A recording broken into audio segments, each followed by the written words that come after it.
Pak Harto itu tidak tahu kenal dari mana, itu sangat menyukai Pak Habibie. Waktu itu seorang insinyur utama di Jerman dalam bidang penerbangan, maksud saya engineering penerbangan ya. Dan dia diundang pulang ke Indonesia.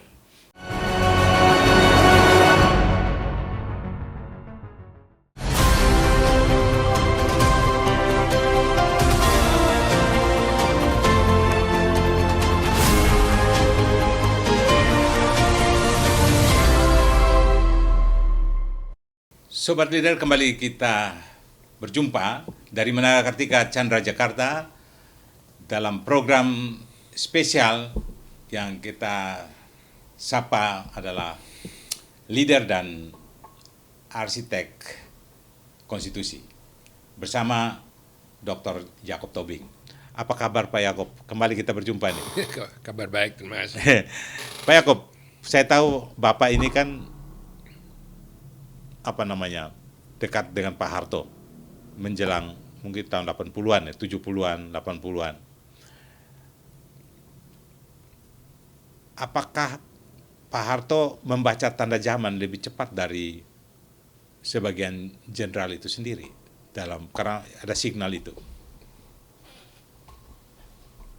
Iya, saya izinkan saya melihatnya dari satu sudut ya. Ya. Pada Gestapo ya, itu September ya tahun 65 ya.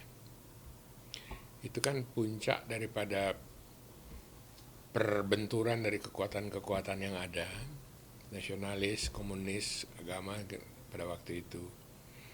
Sehingga ada satu pertanda besar bagi yang melihatnya. Ini bagaimana nasib negara Pancasila, Undang-Undang Dasar 45 ini nanti, begitu. Itu periode itu terjadi pada mulai selesai perang kemerdekaan sampai dengan kelas 1, kedua, sampai dengan Gestapo kan. Siapa yang akan melanjutkan negara Pancasila ini nanti, itu jadi persoalan. Dan dalam hal itu kemudian TNI itu mengambil sikap bersama juga dengan beberapa kekuatan ya di masyarakat. Kita harus menyelamatkan negara kesatuan Republik Indonesia berdasarkan Pancasila ini. Itu siapa yang mengambil tanggung jawab ini? Pertama-tama yang kelihatan dari sudut pandang saya itu adalah justru TNI bersama beberapa kelompok. Bahkan TNI kemudian dalam hal ini Angkatan Darat membentuk partai politik IPKI. Oh iya, betul, partai IPKI ya, pertama tentara. Iya. Ada juga PNI. Ada juga yang lain-lain yang kecil-kecil. Tapi itu tidak terorganisir secara baik. Setelah kemudian peristiwa Gestapo PKI, dan kemudian Pak Bung Karno mundur, gitu. Seolah-olah semua tanggung jawab ini ada terutama di tangannya, di atas pundaknya TNI. Untuk melanjutkan ini negara revolusi ini ke depan. Di situ saya melihat kemudian yang Pak Harto setelah itu menjadi presiden, beliau berpikir, apa ya tentara yang harus memikul ini semua? Rakyat bagaimana? IPKI yang dibentuk Pak Nas ternyata tidak cukup besar. Itu suatu usaha yang bagus juga, tapi kan tidak cukup besar. Yang lain bagaimana? Begitu. Nah itulah yang saya lihat kemudian pada zaman itu Golkar kan menjadi kekuatan sipil yang mendukung itu bersama-sama dengan TNI di dalamnya. Maka di Golkar itulah mulai terjadi program-program pembentukan kader-kader dengan pokok-pokok pikiran ideologi Pancasila. di Golkar itu. Dilakukanlah pendidikan kader secara teratur pada waktu itu. Dan kebetulan setelah saya memang waktu itu Kader. masuk di Golkar, saya termasuk salah satu yang memimpin pelaksanaannya. Jadi suatu membentuk kekuatan fondasi sebuah faham kenegaraan Pancasila begitu. Oh, itu yang Bapak arsiteknya juga di situ. Saya di situ bukan arsiteknya. Tapi mau ikut Bang Saya ikut merumuskannya. Iya, dan melaksanakannya terutama. Kita yang tergabung dalam kelompok atau bidang organisasi kaderisasi, OKK namanya. Jadi itu sudah tertanam di kita. Mungkin menurut saya dari situ Pak Harto melihat tidak mungkin hanya segini saja untuk lanjut ke sana, gitu. Sementara kan ini tentara-tentara nanti yang tidak ikut revolusi baru muncul, apa betul dia juga ikut menghayati itu, gitu. Yang ikut revolusi udah tahu ya, tapi yang ini gimana nanti, gitu. Pak Harto memahami itu sih ya. Menurut saya sendiri tidak sering bertemu dengan Pak, tidak, hanya sesekali. Tapi memang sekali saya diundang ke Cendana, lebih sering ketemunya waktu itu ya dengan Bu Tin. Tapi itu juga kalau menurut saya lebih sering, tapi sebetulnya hanya juga sesekali gitu ya. Dan kemudian disitulah terjadi program-program pendidikan kader di Golkar itu yang intisarinya lah negara kesatuan, Pancasila itu. Tapi itu kan suatu program yang sifatnya pengelompokan dalam masyarakat. Ya. Gitu. Beliau sudah memberikan arah itu. Iya, pada waktu itu. Nah itulah sebabnya mungkin menurut saya, kan saya tidak ngerti persis ya. Pada tahun 83 beliau itu dalam pidato yang saya dengar nih ya dari Hari Angkatan Bersenjata 5 Oktober itu menyatakan itu, bahwa nanti sesudah mereka yang berusia 17 tahun pada tahun 1945 pensiun, itu semua ABRI sudah harus mengundurkan diri. Tapi negara kesatuan Republik Indonesia berdasarkan Pancasila itu harus terjamin. Itulah latar belakangnya ya. Menurut saya. Ya, tapi saya sendiri heran, pidato itu di mana-mana kemudian tidak ada lagi. Ya itu yang saya berpikir mungkin, tapi isi utama pidato Pak Harto di Hari ABRI itu tahun 83 itu beliau sempat menyinggung soal perubahan itu, menyiapkan perubahan. Tidak menyiapkan perubahan itu, tetapi menyatakan bahwa pada waktu itu peranan daripada militer dalam itu harus sudah akan berakhir di tahun 93 itu. Iya, 93 lah. 93 kalau itu dilihat angkatan 45 itu akan berakhir di 93. Iya, kan 17 tahun 45. Ya. Kalau dia pensiun berarti dia umur 55. Itu berarti tambah 38 tahun dari tahun 45, berarti tahun 83 sebetulnya. Tapi apa reaksi dari para jenderal ketika pidato itu? Saya hanya tentara. Kalau dari yang saya kenal waktu itu beberapa, tapi tidak banyak ya. Bagus, positif. Masih positif. Positif. Nah, tapi kalau Pak Yaakob lihat ya, mengapa saat itu dianggap perlu mengakhiri di fungsi ABRI?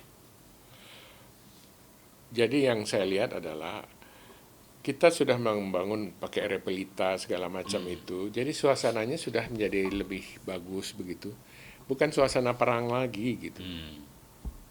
Tetapi ada satu hal yang harus tetap, cita-cita kita waktu kita melakukan gerakan kemerdekaan 17 Agustus 45, itu cita-citanya harus tetap terjamin. gitu. Itulah yang kemudian saya ditugaskan. Saya sendiri tidak tahu apa alasannya, ya. Kenapa Pak Harto tidak bilang langsung ke saya? Tahu-tahu saya sudah ditunjuk.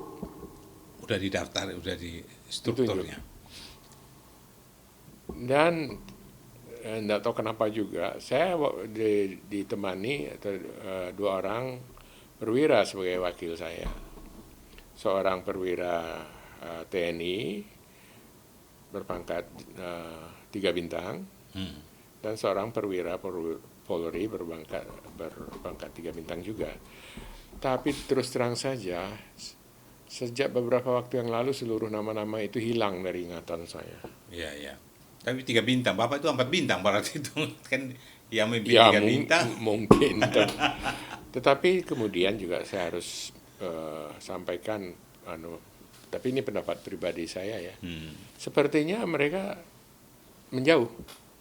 Oh, setelah dalam proses berjalan waktu Saya menjauh. Sementara saya sendiri akhirnya berjalan sendirian mencoba menghubungi baik itu organisasi ABRI dalam hal ini melalui Kasospol, juga Menteri Dalam Negeri kalau salah saya waktu itu Pak Rudi ini atau siapa begitu ya. Tapi mereka tidak sependapat. Itu sudah di era 90-an ya. Iya. Tapi mereka tidak sependapat. Mereka katakan nggak bisa kalau dengan cara begitu, di mana ABRI sudah tidak ikut langsung dalam soal. Kita ini menghadapi bahaya, kaum ekstremis itu di bawah itu macam-macam. Itu mungkin Pak Harto sadar bahwa kan dulu ada ABG itu, ABRI, birokrasi dan Golkar. Ya. 3 ini kan selalu dari tahun ke tahun, dari periode ke periode yang menjadi satu untuk memenangkan Pak Harto, memenangkan Golkar kan gitu. Nah, apakah sinyal Pak Harto itu bahwa Golkar juga harus siap untuk berdiri mandiri, tidak didukung ABRI lagi, dan ABRI pun juga harus keluar dari, harus siap-siap diri untuk mengakhiri gitu. Signal itu mungkin Ya tegas ya Pak Harto ya. Tapi menurut Pak Yaakob itu futuristik berarti dia untuk melihat demokrasi ke depan, dunia akan berubahnya itu. Iya, dan lagi sangat logis lah ya. Bagaimanapun sebuah negara modern yang dikuasai dan dikendalikan oleh tentara itu kan tidak dianggap maju lah gitu ya. Belum lama kita mengalami dalam Perang Dunia II itu yang kita hadapi justru kaum Nazi, kemudian di kita sendiri kaum komunis gitu. Iya, betul. Jadi pada waktu itu memang arahnya adalah supaya masyarakat itu sendiri mempunyai kekuatan yang mempertahankan, menjaga Pancasila, menjaga negara kesatuan ini. Itu sadar Pak Harto tuh bahwa rakyat harus jaga itu. Iya. Dia tidak mengandalkan ABRI untuk menjaga ABRI adalah kekuatan strateginya. Untuk menjaga itu depan rakyat. Yang punya tanggung jawab pertama adalah rakyat. Ya. Nah itu. Jadi bukan alat bersih. Pak Harto sadar benar bahwa kekuatan itu hanya menjaga, mengawal gitu supaya mereka dalam tidak keadaan luar biasa. Ya. Tapi secara keseluruhan. Tapi Pak Yaakob sebagai orang yang benar berada dalam sejarah perjalanan itu, bagaimana melihat, kan kita tahu bahwa di MPR dulu pada pemilihan terakhir ada namanya seorang Brigjen siapa itu dari Siliwangi itu kan menentang Pak Harto itu kayak Ibrahim Saleh itu kita wartawan waktu itu kan dia orasi benar di lobi itu menentang, dan waktu itu kan mungkin Pak Jenderal Trisutrisno waktu itu juga mungkin menolak gagasan Pak Harto itu kali soal begitu. Jadi memang Pak Harto itu dalam pidato itu kan mengatakan bahwa setelah angkatan 45 yang umur 17 artinya yang paling muda itu sudah tidak ABRI lagi, sudah pensiun, di situ selesailah ini fungsi ABRI. Nah ini kan ditentang oleh sebagian rupanya. Sementara itu pada sisi lain kebetulan saya agak tersentuh-sentuh juga dengan program. Pak Harto itu tidak tahu kenal dari mana, itu sangat menyukai Pak Habibie. Waktu itu seorang insinyur utama di Jerman dalam bidang penerbangan, maksud saya engineering penerbangan ya. Dan dia diundang pulang ke Indonesia. Dia kemudian jadi direktur advance teknologinya Pertamina. Ya. Di lain sisi, saya kan waktu itu kalau dalam DPR-nya sendiri adalah ketua bidang industri dan pertambangan dan termasuk Pertamina. Ya. Jadi sering dijadikan sering ketemu gitu. Iya. Pak Habibie. Kemudian Pak Habibie juga menjadi ketua badan pengembangan BPPT gitu. Dan sering ketemu, dan di situ sudah mulai kelihatan ada rencana untuk menjadikan Habibie itu orang besar di Indonesia. Begitu. Tapi apakah mungkin penolakan dari Pak Tri CS itu soal penghapusan dui fungsi ABRI itu, apakah mungkin karena ini sudah mendarah daging ya, kekhawatiran terjadi destabilitas kali politik di dalam negeri kali? Iya betul, itu alasan yang dan juga disampaikan karena mereka juga yang harus turun kan situ. Itu yang disampaikan oleh Kasospol kepada saya waktu itu. Tapi itu kan apakah Pak Tri seorang gerilyawan pada waktu tahun itu kan belum ya, dia masih muda ya. Iya. Tapi yang jelas memang pada waktu itu yang sering ketemu dan saya suka diikutkan gitu ya. Itu antara lain adalah Pak Wiranto. Di samping ini Pak Habibie ya, bicara-bicara soal begini. Tapi saya ya maklum lah, orang anak muda ya, enggak ikut apalah gitu. Mungkin sekadarnya aja ikut ya. gitu. Tapi Pak Yaakob kan saksi mata ya, orang yang melihat, merasakan langsung. Apakah struktur di kekuasaan di fungsi itu apa waktu itu sulit ya? Memang Pak Yaakob lihat sudah kuat ya. Oh iya, itu kan militer penuh. Militer penuh ya. Iya. Jadi tapi goyah juga tahun 99 rapuh juga ternyata, sekuat apapun. Enggak, itu kan suatu hukum alam aja lah. Kalau masyarakat sudah tadi sampaikan Pak, jangan sampai abaikan kekuatan rakyat. Kekuatan rakyat bersatu, iya. Para intelektual, civil society. Iya. Karena apapun kekuatan kalau tidak konstitusional itu mereka akan turun juga pada waktunya. Ya kalau dikatakan tidak konstitusional itu terlalu umum gitu ya. Ya. Artinya tidak sesuai dengan hati nurani dan segala macam. Mungkin tidak sesuai hati nurani itu pasti akan dirasakan itu kok. Rakyat itu akan merasakan ya Pak ya. Ya. Nah, itu sebabnya dalam waktu Golkar melaksanakan pendidikan kader untuk mempersiapkan orang-orang yang betul-betul taat pada Pancasila, pada Undang-Undang Dasar 45 itu justru dihasilkan oleh Golkar, dan jumlahnya biasa banyak dan mengakar gitu dalam jumlah yang besar dan itu salah satu tugas saya memang waktu itu dalam pelaksanaannya gitu ya. Ya. Tapi Pak Yaakob melihat setegang apa atau sekuat apa tarik menarik antara kepentingan sipil dan militer waktu itu. Kan ini tarik menarik nih Pak Yaakob sebagai orang sipil, bagaimana melihat akan menjalankan pesan Pak Harto yang sudah melihat akan terjadi perubahan besar di depan. Bagaimana tarik menarik itu? Besar juga, tapi contohnya tandanya itu begini, pada waktu Pak Harto itu ingin menjadikan sipil sebagai wapres pada tahun 93, itu ditentang. Disitulah masuk Pak Tri Sutrisno. Ya berhasil Pak. Dia kayak generasi barunya lah gitu masuk. Dan dia yang jadi wapres dan bisa mengerahkan kemampuan ABRI untuk mendukung dia jadi.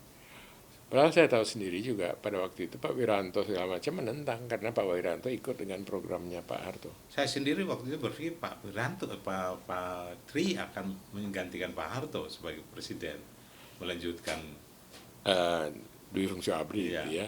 Dan itu yang terjadi.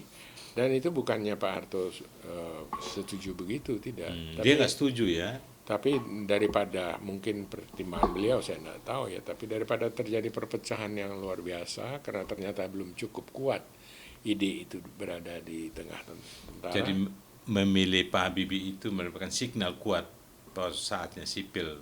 Itu 5 tahun kemudian. Ya, 5 tahun. Tapi pada waktu itu sudah diusahakan begitu. Ya.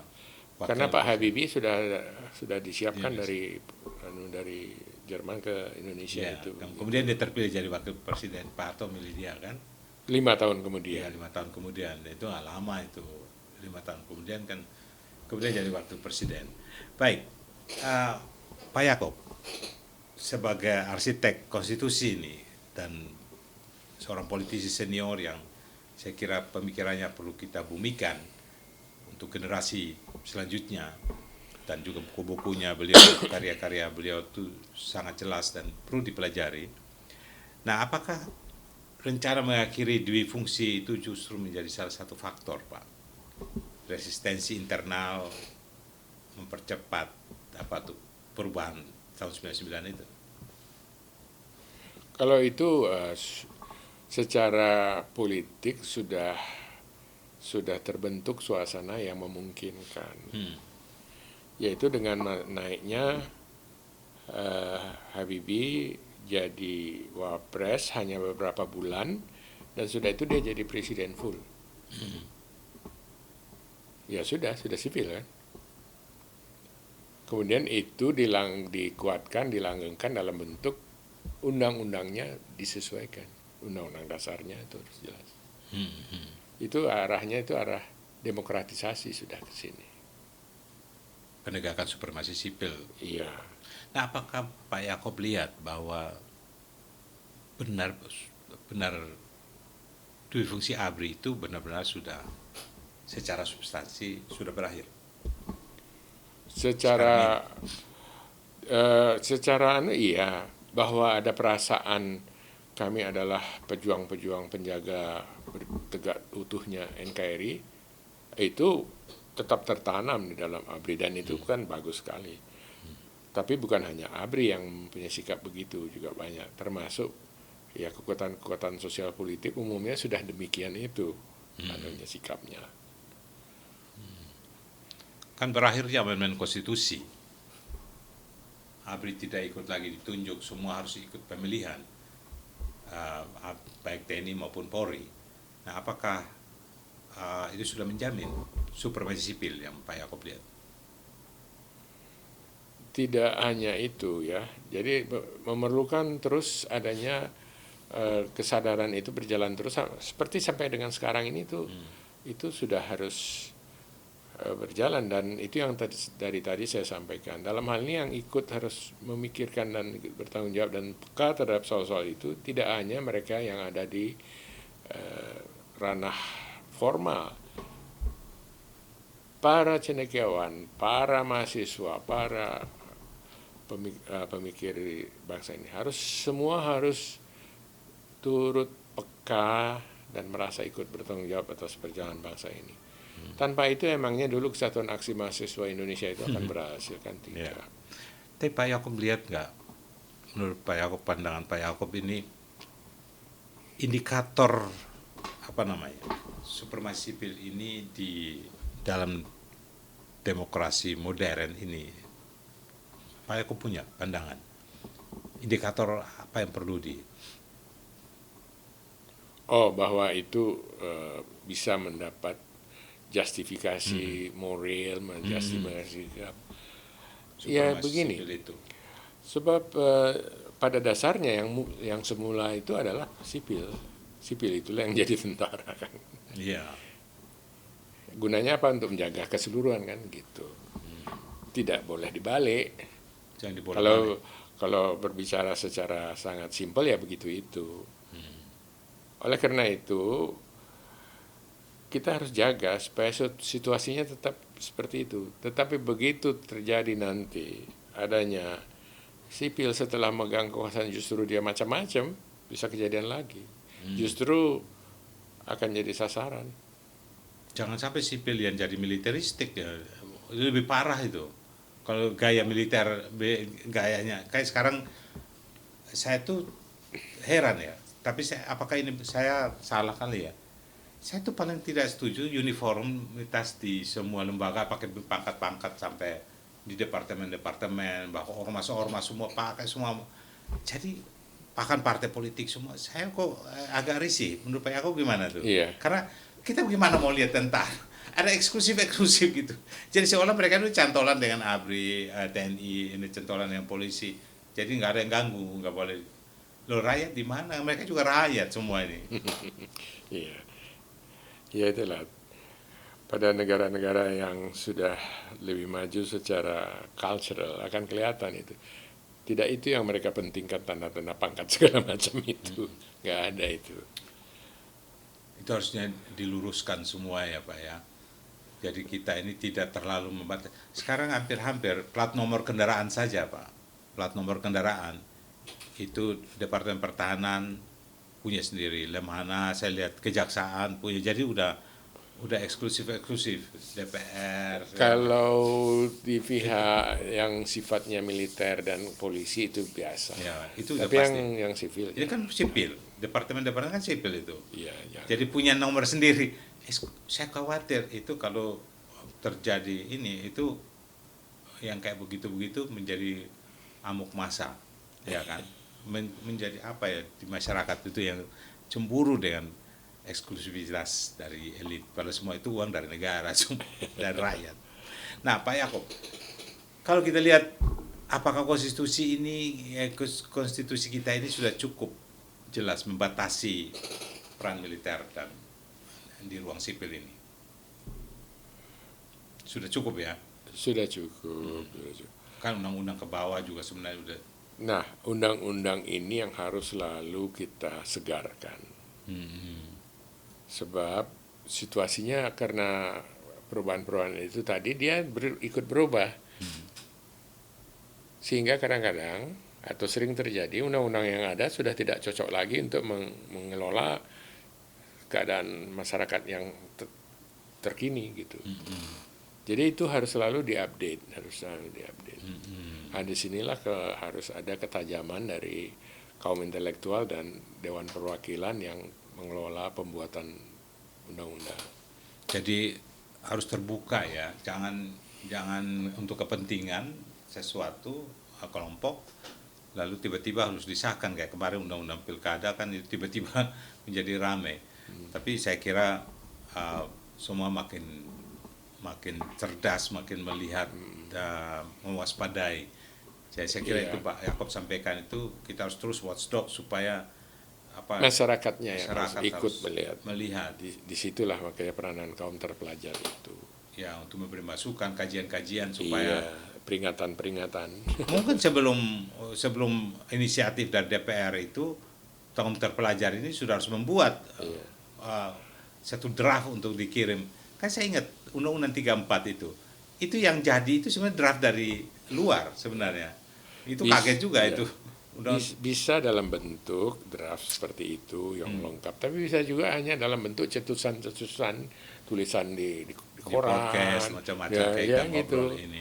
Tapi apa yang Bapak lihat soal pasal 30 tentang pertahanan keamanan itu Undang-Undang Dasar 45? Penafsirannya hari ini.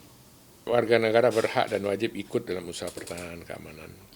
Warga negara loh. Jadi itu sebetulnya adalah wilayah daripada kewajiban dan tanggung jawab warga negara.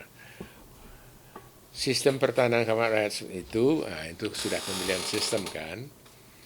Jadi tidak hanya oleh kaum profesional sebetulnya yang bertanggung jawab itu semua. Tetapi ada intinya di dalam TNI dan polisi sebagai kekuatan utama. Tapi tetap saja dasarnya itu adalah rakyat. Karena yang menjadi pendukung itu semua adalah rakyat. Ini sudah menurut saya ya, sudah beginilah bagusnya. Jadi mereka bukan kaum yang terpisah. Tentara dan polisi itu bukan kaum yang terpisah. I'm above the civil.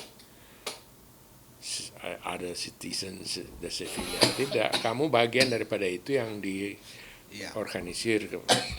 Akhir-akhir ini sering ada kritikan, ada semacam kekhawatiran kembalinya militerisme.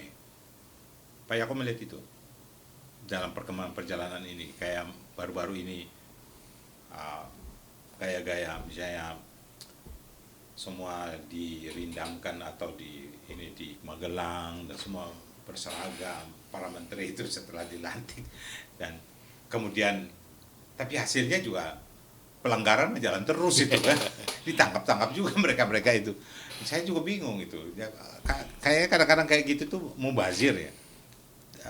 Karena rakyat mencurigai tapi rakyat juga bingung juga.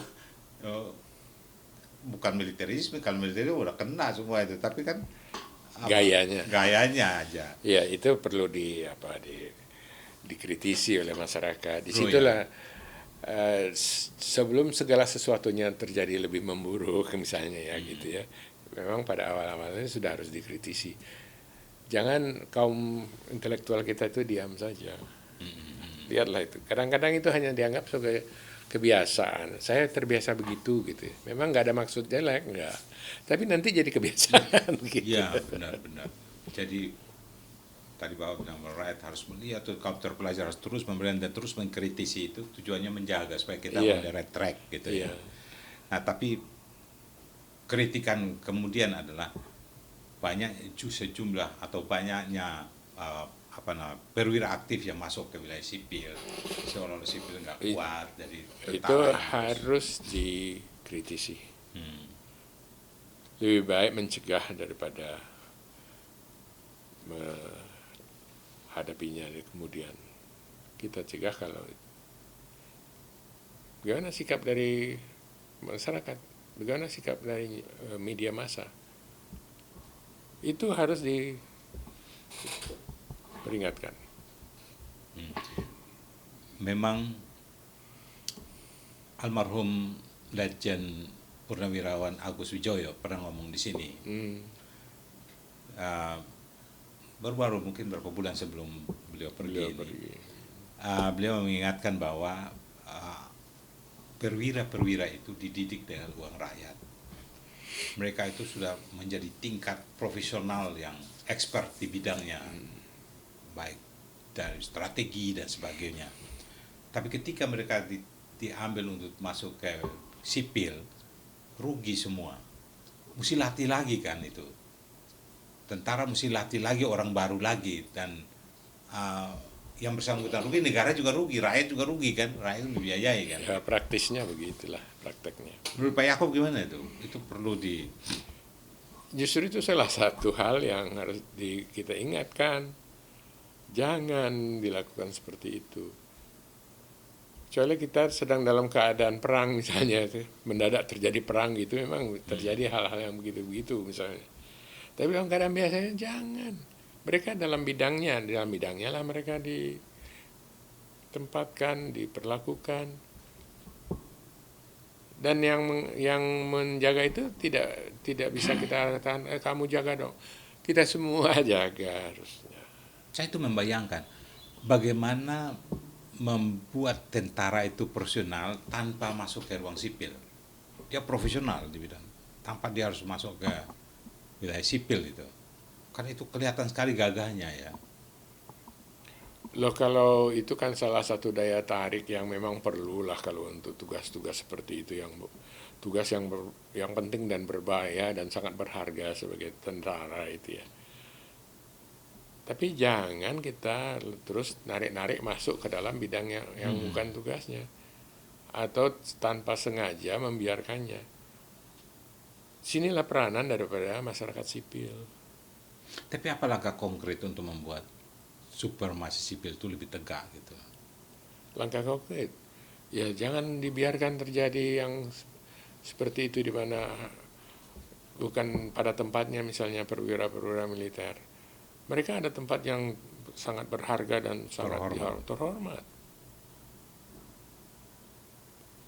Itu disitulah gunanya demokrasi. Ada pers yang bebas, ada hak suara daripada kaum intelektual. Yang dari tadi saya sampaikan itu, kita bukan penikmat saja, Betul. kita harus ikut jaga. Berbagai teori kan dalam hubungan sipil militer ini kan selalu bilang bahwa tentara itu melaksanakan keputusan politik negara. Apa yang diputusan politik dia hanya laksanakan. Dia tidak diminta untuk menganalisa lagi, tapi action. Gitu kan Pak ya, tentara. Nah, apakah undang-undang yang kita buat sipil ini, jangan sampai sipil ini ragu mengambil keputusan, lalu ada EU pakai EU, nggak enak begitu, lalu dia ngambang gitu. Sehingga perlu ada undang-undang lebih tegas atau aturan lebih tegas terhadap hubungan ini. Menurut Pak Yaakob gimana? Lah iyalah, siapa yang harus mengingatkan sipil? Ya dirinya sendirilah. Ya kan? Secara keseluruhan kesisteman yang sudah terbangun, adanya pers bebas, hak bersuara, itu sudah merupakan mekanisme untuk menjaga itu. Jadi kalau salah satu itu sudah mulai dipotong-potong, waspadalah. Dalam hal ini kemudian tentunya generasi muda terdidik ini juga mempunyai tanggung jawabnya lagi. Iya, tanggung jawab profesi masing-masing. Tapi realita yang Bapak lihat, saya tuh salut juga sama presiden kita sekarang ini. Kritikan kepada beliau itu kalau buka media sosial, itu kritikan habis-habisan gitu kan. Setiap kebijakannya dan bagaimana hubungan dengan melanjutkan kepemimpinan terdahulu.